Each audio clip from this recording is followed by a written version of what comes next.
Alright, these two winches need an overhaul. Why is that? This is one I've done yesterday.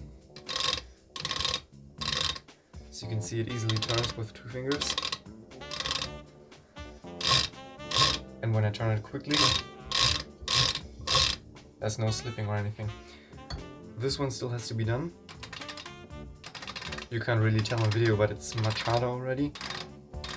And if I try to turn it quickly, you can hear the base just slips.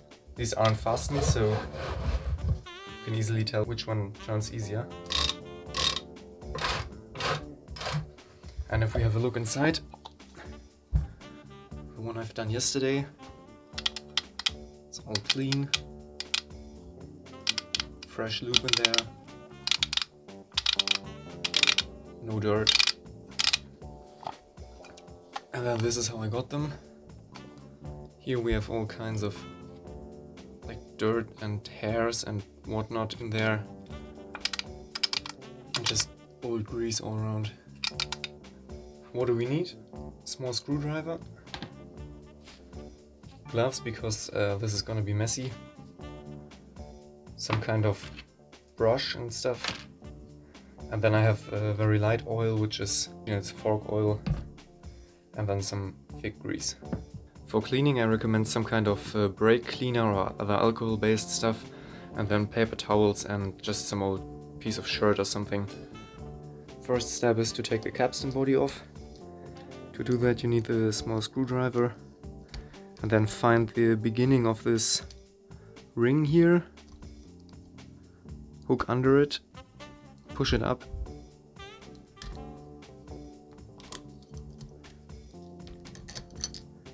There you go. Then you can lift everything off in one piece. You can tell already how greasy this is, so from now on I'm gonna be wearing rubber gloves. When you take the top off, just be aware that sometimes the bearings may be stuck in there. And then we take these off as well. You can try to remember the order, but there really is, even for these old winches, just drawings on the internet.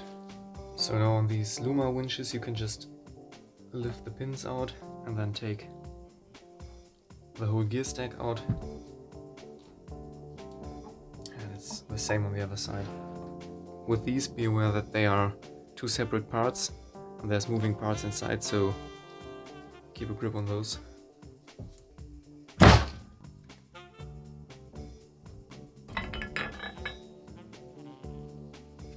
Look at all this mess in here.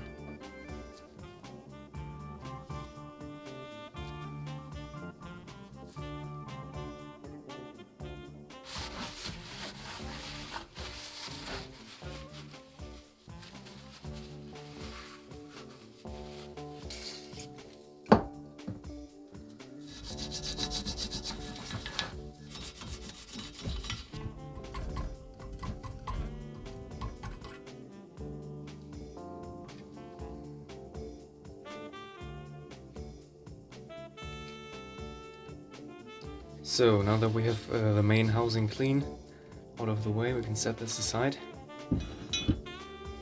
Now when opening these, be careful, there are spring-loaded parts inside. So just make sure you don't lose the pawls. There's one.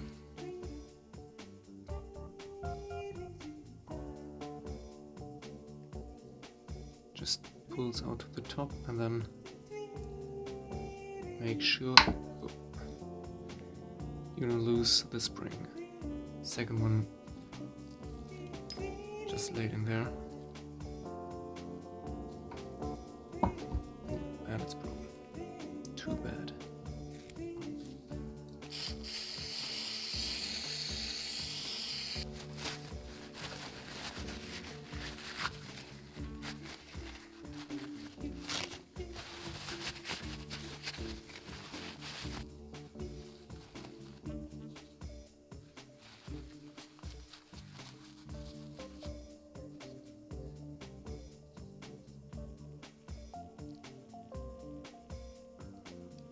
On the smaller gear you have these plastic bushings inside, which I recommend to take out before you start cleaning it.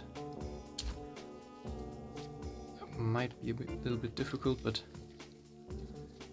use a small screwdriver and should be able to get them out.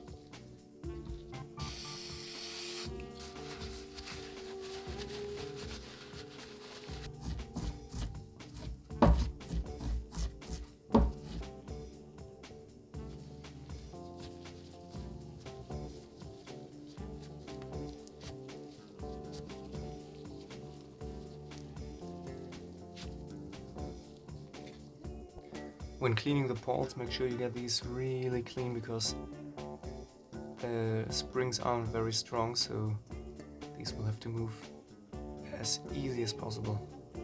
And same thing for where the pawls sit in the gearing. Make sure it's all very clean. Now, since all the other parts are pretty much the same, I'm not going to go through them one by one, but instead catch up with you when they are all clean and we are ready for the reassembly.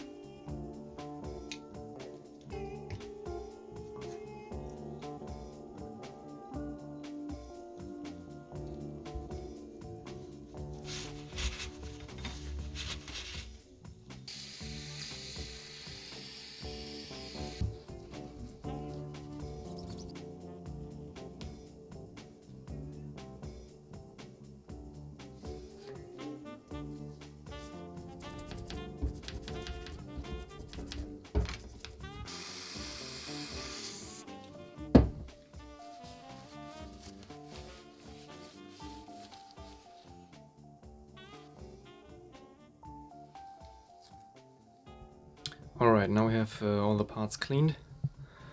The gear is over here.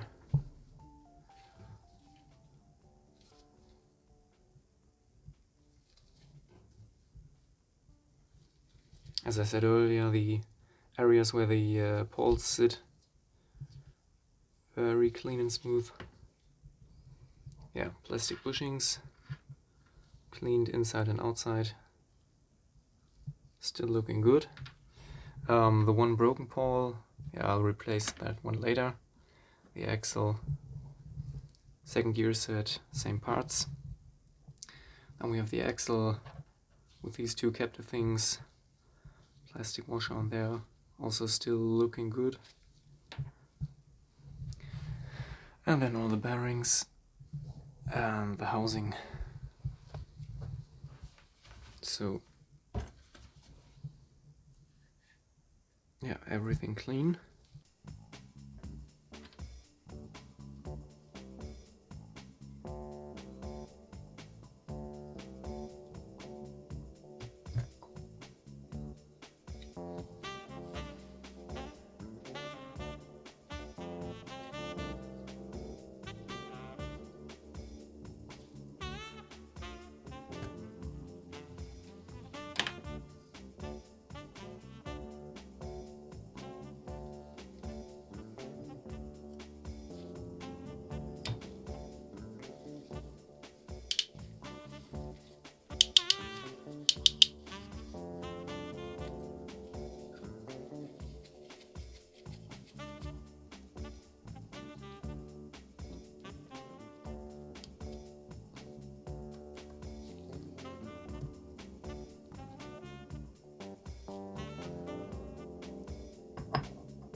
Now for the final assembly, just make sure there's no parts left over.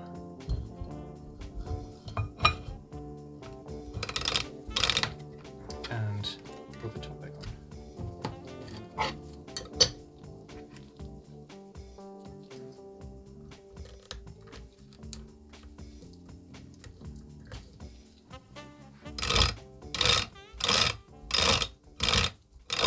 And there you go.